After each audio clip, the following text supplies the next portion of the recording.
Glória a Deus, igreja. Deus está nesse lugar, amém? Você pode olhar para alguém e dizer: Deus está nesse lugar. E a razão é você.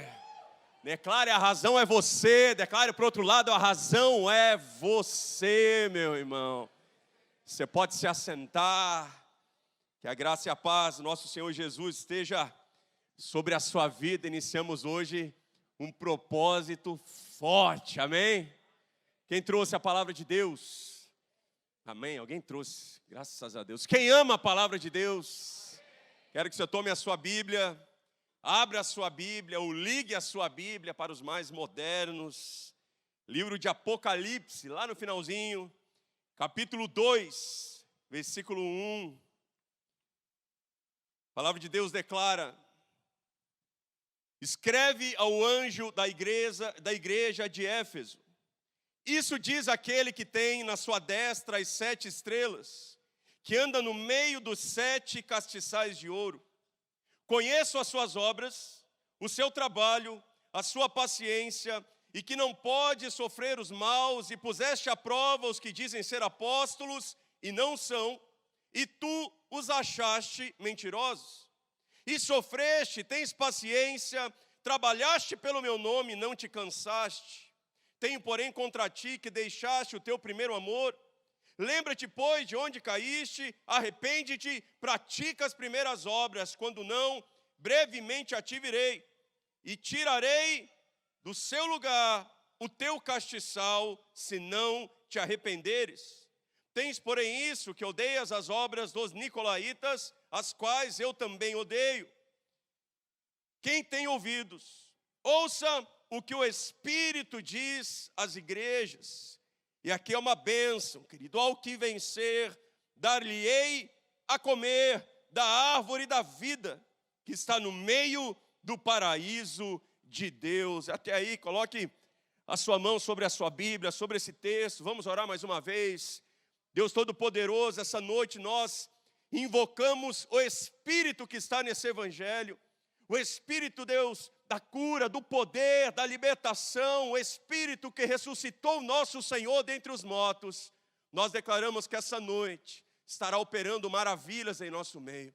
Nos dá, Senhor, ouvidos para ouvir a Tua voz nesse momento, em nome de Jesus. Quem concorda, diz amém, querido. A partir de hoje, nas próximas quintas, 6 quintas, nós estaremos meditando e recebendo cada uma dessas bênçãos que estão contidas no livro de Apocalipse. São bênçãos espirituais, reais e especiais para a igreja.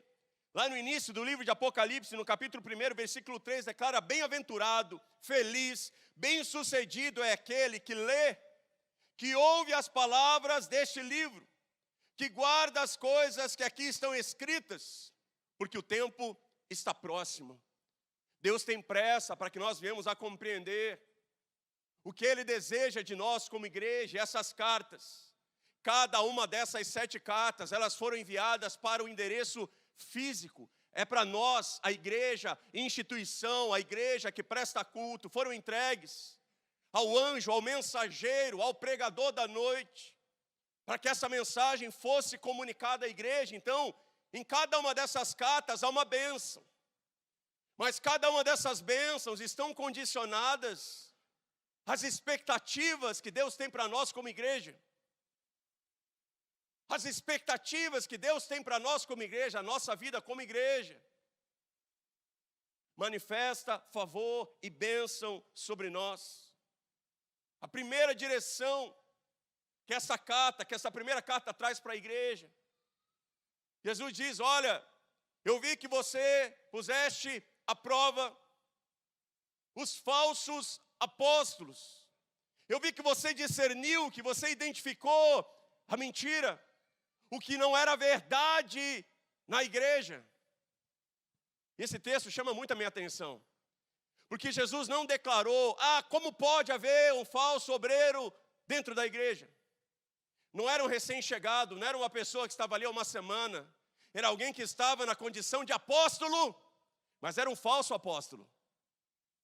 Alguém que cresceu, querido, que fez escola, alguém que recebeu o título, alguém que recebeu unção, mas estava na condição de alguém que era um opositor ao evangelho. E Jesus não critica o fato de que um falso apóstolo tivesse acesso ao altar, ao microfone, a um discipulado, a uma liderança, a um título.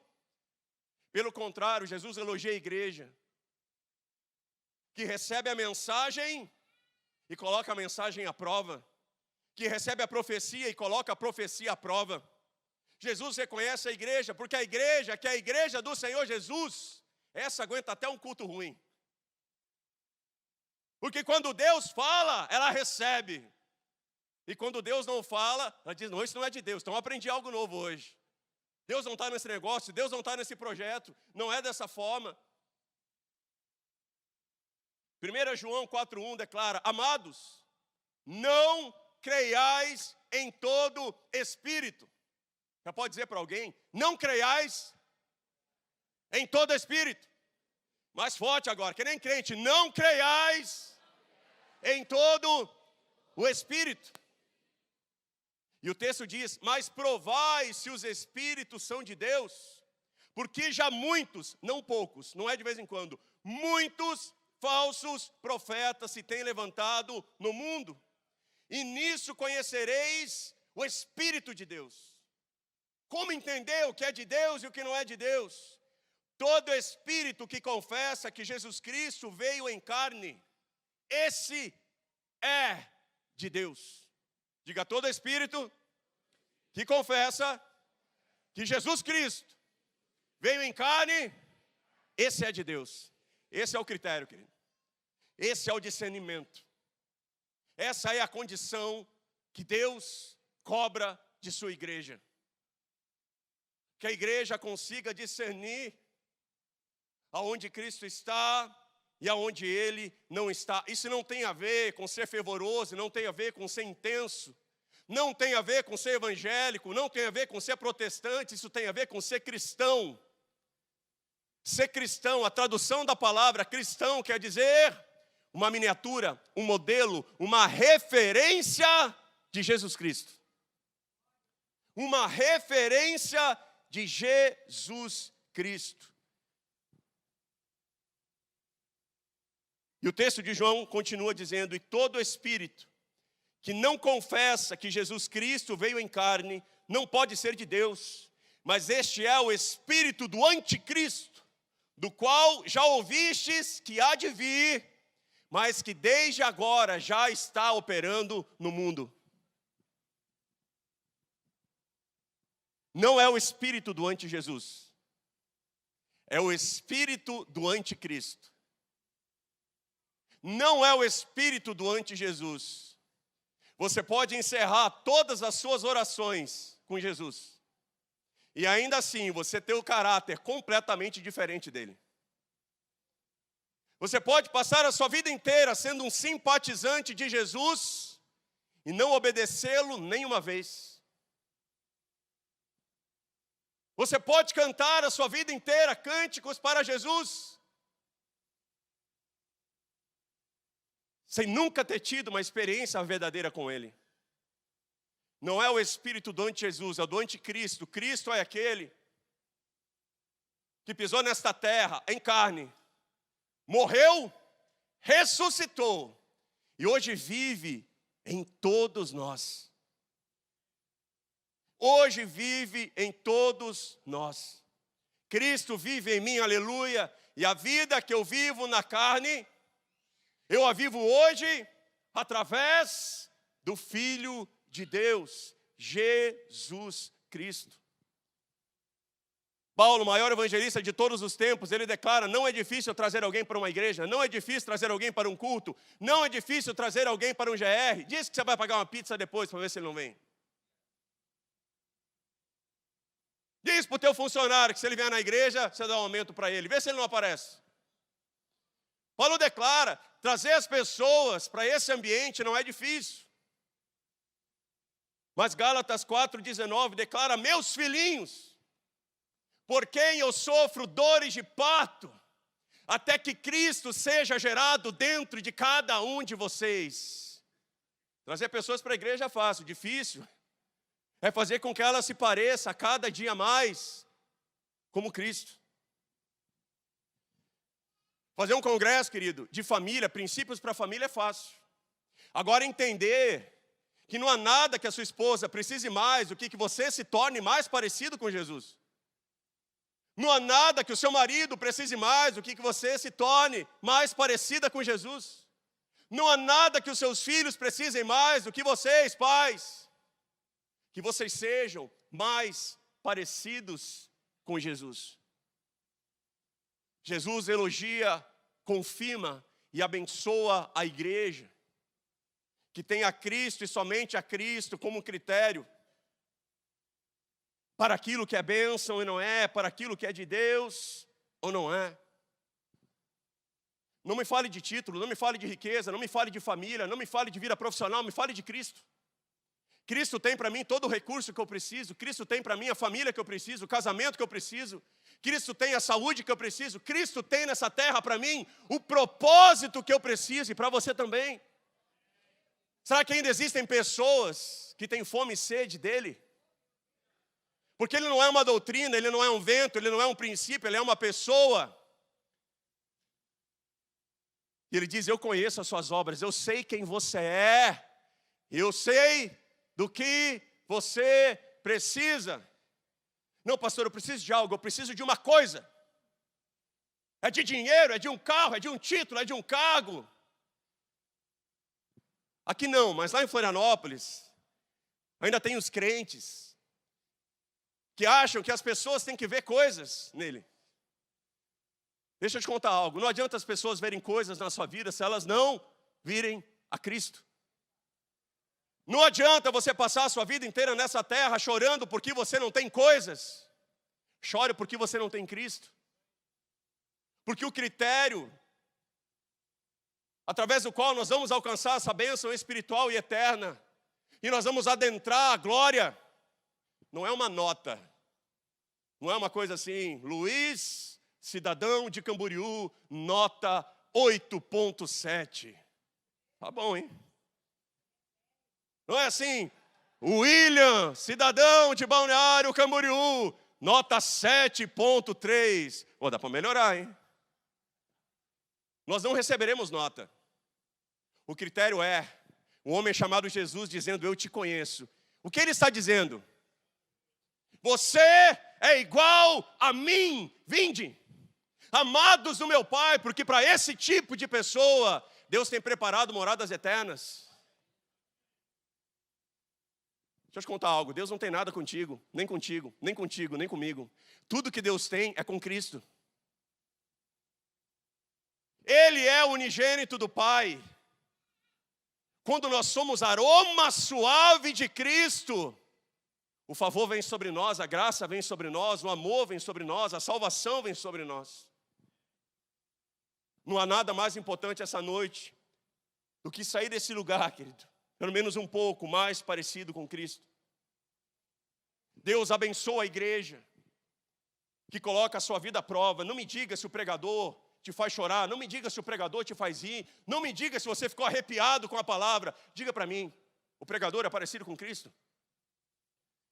Não me diga se a música ficou na sua cabeça, se a letra é bonita. Não me diga se você gostou da batida, diga para mim, o ministro de louvor é parecido com Cristo? Porque se o critério não foi esse, querido, nós estamos buscando as coisas no lugar errado. Quer ficar triste? Bota lá, Netflix, Meu Primeiro Amor. Pô, nós vamos chorar juntos, querido. Macaulay Culkin, lá no comecinho, lá aquele filme triste, uma maravilha. Quer ficar arrepiado? Tá passando no cinema, Maverick. Fui ver essa semana. Top, top, vai se arrepiar. Turbina de avião, aquele som de cinema, você sai de lá animado. Agora, quer ter a vida transformada, tem uma experiência com Cristo. Porque a emoção passa, querido. A alegria passa, a tristeza passa. A aparência desse mundo passa. Mas aquele que conhece a vontade de Deus, somente esse, permanece para sempre. Somente esse, permanece para sempre. Jesus continua na carta e ele tem uma outra direção para a igreja. Ele diz: eu vejo que você trabalhou, você teve paciência e você sofreu por causa do meu nome. Fica a dica: não vale a pena sofrer nesse mundo se não for por Cristo. Não vale a pena passar problemas nesse mundo se a razão desses problemas e dessas perseguições não forem a Cristo. 1 Pedro, capítulo 3, versículo 17, declara: porque é muito melhor que nesta terra você sofra fazendo o bem do que fazendo o mal. É fácil seguir a Cristo? Não é. É fácil congregar? Não é. É fácil vir 7 quintas seguidas? Não é. É fácil criar os nossos filhos debaixo das cadeiras da igreja? Não é. Mas ser viciado em crack também não. Ter 3 divórcios nas costas? Também não. Ver os meus filhos sendo criados por outro homem que casou com a minha mulher? É muito difícil. Difícil é para a gente entender que essa vida de Instagram, de ir na balada com champanhe no balde, com a pulseirinha do camarote, pegando a mulherada, pegando os bonitões da balada, isso só serve para o Instagram. Que depois a foto da gente chorando de madrugada, isso a gente não posta. As noites de solidão, de vergonha, porque nós não temos amigos, não temos alguém para dividir a nossa vida. Sentimos um vazio dentro de nós, que dinheiro, que título, que carreira não consegue preencher, isso a gente não posta. Se é para padecer nessa vida, se é para pagar um preço, se é para se esforçar, faça por Cristo. Porque não vai te livrar de problemas, mas um dia você vai olhar para trás e vai dizer: valeu a pena. Não vai ser fácil, não vai ser simples, não vai ser rápido, mas você vai olhar para trás e vai dizer: valeu a pena ser fiel a Deus, valeu a pena ser fiel à minha mulher, valeu a pena criar os meus filhos nos caminhos do Senhor, valeu a pena servir a Deus com todas as minhas forças. Porque de uma maneira ou de outra, nós enfrentaremos nessa terra lutas e problemas. Para que ninguém aqui se preocupe se amanhã vai ter problema, a Bíblia declara: cada dia existe um mal te esperando. Então fica tranquilo. Eu vou ter problema amanhã, pastor? Vai. Talvez 2, talvez 3, talvez vários. Mas Jesus diz: filho, eu venci todos eles. Você também pode vencer. Mas a nossa vitória é através dele. Aonde estão as pessoas que têm orgulho de pagar um preço por Cristo? Porque jejuar é muito bom. Até a gente passar na frente daquela coxinha maravilhosa e a gente quebra o jejum. Não, Deus já falou comigo, era o que eu precisava. É nada. Todo mundo é fiel até na hora do culto começar a chover, fazer aquele frio, chegar aquela visita. Todo mundo é fiel até o momento em que nós decidimos investir o nosso tempo, a nossa vida, o nosso coração, as nossas forças em outras coisas que não a Cristo. Jesus diz: eu conheço as suas obras, eu vejo que você tem trabalhado por mim, eu vejo que você tem padecido por mim, eu vejo que você tem se esforçado por mim. Padecer, querido, pagar um preço por causa de Cristo. Toma cuidado, depois Deus vai te abençoar, as pessoas vão dizer que foi sorte.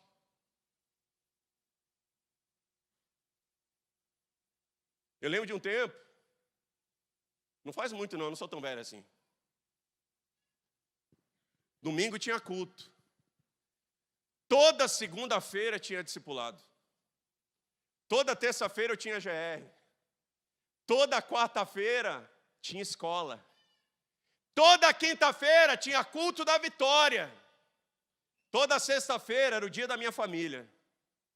E todo sábado era dia da arena. E aguenta, porque depois começava domingo e era tudo de novo. Difícil? muito difícil. Mas valeu a pena cada esforço. Valeu a pena cada lágrima. Valeu a pena, querido, a sola de sapato gasta para vir à casa do Senhor. Valeu a pena o esforço, o frio, a chuva, a vergonha, a perseguição daqueles que olhavam para isso e diziam: você é louco, você está desperdiçando a sua juventude na igreja, você está desperdiçando a sua saúde na igreja, você está casando muito jovem, a sua filha não tem vida, você está criando ela dentro da igreja. Mas hoje eu olho para trás, eu tenho orgulho de cada segundo, de cada fôlego de vida que um dia esteve em mim. E eu sacrifiquei, querido, nesse altar, melhor decisão na vida de alguém.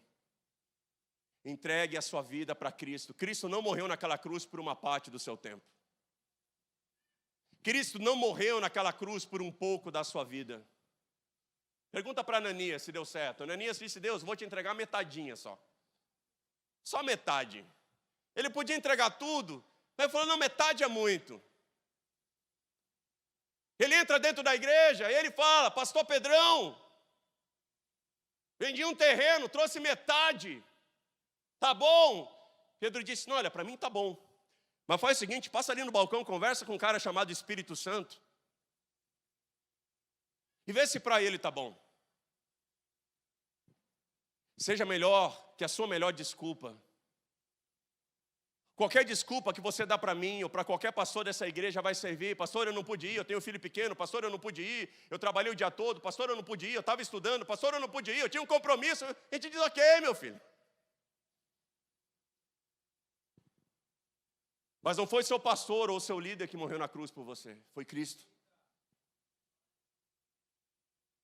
Mas o que Deus quer de mim? Tudo. Tudo que você não quer entregar para Ele. O que Deus quer de mim? Tudo aquilo que você não quer entregar para Ele. Lembra de Abraão? Abraão tinha um filho que ele amava, só um. Ele tinha dois, mas ele só amava um. E a Bíblia diz que ele amava mais do que tudo. Deus diz o quê? Mata o seu filho para mim. Quando ele puxa o machado e vai matar, Deus diz: não, agora eu não quero mais.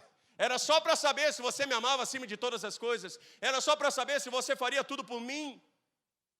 Era só para saber se eu sou mais importante que as coisas. Eu acho muito difícil que alguém, antes de vir no culto hoje, pensou: ah, será que eu vou no culto? Ou será que eu vou matar um bode, tomar o sangue, invocar o capeta? Onde será que eu vou? Quando a Bíblia fala em dois senhores, Deus nunca inveja o diabo. Quando a Bíblia fala em dois senhores, é Deus e o dinheiro. Que eu vou dizer, tem gente que sofre por dinheiro, sim ou não? Alguém trabalha amanhã cedo? E se continuar chovendo, você trabalha? E se continuar frio?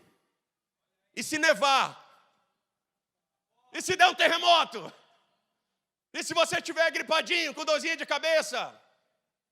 E se seu filho estiver chorando na porta de casa? Não vai, papai. Você vai, no frio, na chuva, na neve, a pé, de carro, de ônibus. Você se esforça e no outro dia você está lá de novo e está lá de novo. E você se esforça, e você rala, e você bota um sorriso no rosto. Deus olha para tudo isso e diz: filho, às vezes eu tenho inveja disso.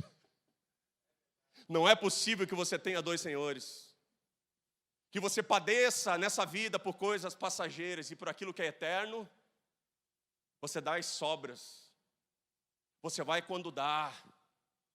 Eu sei que o Espírito Santo essa noite está falando com pessoas. Ainda dá tempo, querido. Ainda há tempo de você entregar o seu melhor para Deus. Ainda há tempo de você e a sua casa servirem ao Senhor. E Jesus encerra com isso. Ele diz: eu tenho mais uma observação. É necessário voltar ao primeiro amor. E ele diz: se você não voltar ao primeiro amor, eu vou retirar o seu candelabro. O candelabro é a autoridade da igreja, é a presença de Cristo na igreja. E ele dá a receita do bolo. Sabe o que é o primeiro amor? Quem é casado aqui, levanta a mão. Quem é noivo ou namorado? Como foi o começo da sua relação? Sabe aquela fase da paixonite maluca? Que você fica até as 5 horas da manhã conversando com a pessoa. E você vai trabalhar com sono, mas com um sorriso no rosto. Quando você fica ali 3 horas, que roupa que eu vou, que perfume que eu uso? Essa roupa tá boa? Cheio de expectativa, nervoso. O que você quer comer? Eu vou te levar onde você quiser, custe o que custar, doa quem doer. Acordei pensando em você, você é o amor da minha vida, faço qualquer coisa por você. É a época da maior intensidade, da maior prioridade. Quando a tua mulher diz, você não abre mais a porta do carro para mim, o que ela está dizendo? O seu amor diminuiu. Jesus dá a receita do bolo, e ele é apelão, ele diz, lembre de onde você caiu. Será que você consegue lembrar hoje do seu primeiro amor? Por Deus, querido. Um momento de maior prioridade e intensidade da sua vida. Ele diz, lembre onde você caiu. Ele diz, e se arrependa. Arrependimento por coisas erradas, qualquer um faz. Qualquer um que ofende alguém sabe que tem que pedir perdão. Agora, se arrepender das coisas certas que nós entregamos para Deus com a intensidade errada, isso é coisa de cristão. Se arrepender do louvor meia boca, do jejum meia boca, da leitura da palavra meia boca. Se arrepender da oração mal feita, feita às pressas, a caminho do trabalho, porque abandonamos as madrugadas, porque não intercedemos, porque não nos consagramos, porque temos vergonha de cantar um cântico, de aplaudir ao Senhor, de levantar as nossas mãos, de dar glória, de dar graças. Jesus diz, lembre o dia que você entregou melhor para Deus e se arrependa do dia que você diminuiu a sua intensidade. E ele diz, volte a praticar as primeiras obras. Se você já entregou o seu melhor para Deus, Deus nunca vai aceitar menos do que isso. Primeiro mandamento, mais importante de todos, são 613. Jesus disse, o primeiro é o mais importante. Amarás o Senhor teu Deus, acima de todas as coisas, querido, de toda a sua força, de toda a sua alma, de todo o seu entendimento, com tudo o que você tem e que você é. Esse é o maior e mais importante mandamento. Ah, mas Deus conhece o meu coraçãozinho. Deus sabe quem você é. Deus conhece o seu potencial. Deus sabe qual é o seu melhor. Arrependimento não é das coisas erradas, é de tudo aquilo que nós poderíamos fazer com excelência e com intensidade para Deus, e por alguma razão hoje, nós entregamos algo abaixo disso. Se coloque de pé essa noite. Gálatas capítulo 1, versículo 8 diz, ainda que nós mesmos, ou um anjo de Deus, desça e pregue um outro evangelho, amaldiçoe, repreenda, se afaste. Porque agora eu persuado e eu sirvo a homens ou a Deus? Eu procuro agradar a homens ou a Deus?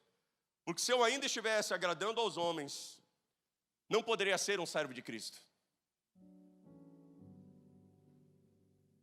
Não poderia ser um servo de Cristo. Amar a Deus acima de todas as coisas. Pastor, mas quer dizer que eu tenho que buscar Deus e o tempo que eu tinha que estar com a minha família? Passe menos tempo com a sua família, mas dê um propósito para a sua família. Poxa, mas eu deveria estar estudando ou cuidando das coisas do Senhor. Vá cuidar das coisas do Senhor. E quando você for estudar, você vai ter um propósito nos seus estudos. As bênçãos eternas, e é sobre isso que estamos ministrando nessas quintas-feiras. Estão condicionadas às expectativas que Deus tem em relação a nós como igreja. Um evangelho que se adapta às minhas limitações e às minhas desculpas. Isso não é evangelho. Paulo diz, pode amaldiçoar. Não é isso que Deus quer de mim. Deus não quer a sobra do meu tempo. Deus quer que eu busque em primeiro lugar. E Deus fala com pessoas aqui essa noite que precisam voltar ao primeiro amor. Será que você pode lembrar, querido, aonde isso parou? Pessoas me perguntam, a vida de oração de um pastor deve ser uma loucura. Eu digo, olha, eu não sei, porque eu oro o mesmo tanto que eu orava quando eu me converti. Eu não passei a orar mais porque eu sou pastor. Eu não oro porque eu sou pastor, eu oro porque eu sou cristão. Eu oro porque eu lembro do meu primeiro amor. Lembro de entrar escondido por aquelas portas à tarde, porque não podia, então era escondido. E ficava agachadinho aqui, colado nesse altar. Lembro de um tempo que havia 40 horas de oração aqui, ininterruptas. Lembro que eu ficava às 40. Orando, às vezes dormindo, caído embaixo da cadeira ali, mas eu estava ali, filho. Difícil para manter o olho aberto, mas faminto pela presença de Deus. Lembro de ter ido a encontros para pregar aqui, O pastor tá lá, me mandava descascar batata. Era a madrugada inteira descascando batata. E a presença de Deus invadia aquela cozinha e caía um babando para cada lado, falando em línguas. Lembro de subir no monte e ver a grama acender, o fogo queimar. Fogo queimando, você vai botar a mão no fogo no monte, ele é gelado. É um negócio, querido. Vejo uma geração hoje que quer ler essas coisas em livros. Nenhum livro, nenhum princípio substitui a sua experiência com Cristo. Me lembro de sair por essas portas embriagado com o Espírito Santo. Embriagado. Me lembro de colocarem a mão na minha cabeça. Eu fiquei 2 semanas falando em línguas sem parar. Eu pensava em línguas. Eu ia responder para alguém no trabalho, eu respondia em línguas. Chorava compulsivamente o tempo todo. Eu tinha que sentar na última cadeira lá, porque eu chorava o culto inteiro. Me lembro de me levantar no final do culto e tinha uma pocinha. Era a minha pocinha de água. Tinha uma poça de lágrimas nos cultos. Lembro de me perguntarem, você vai à igreja? Querida, eu vou me encontrar com Cristo. Você lê a Bíblia? Cristo é o verbo encarnado. Você ora? Não, eu falo com Cristo.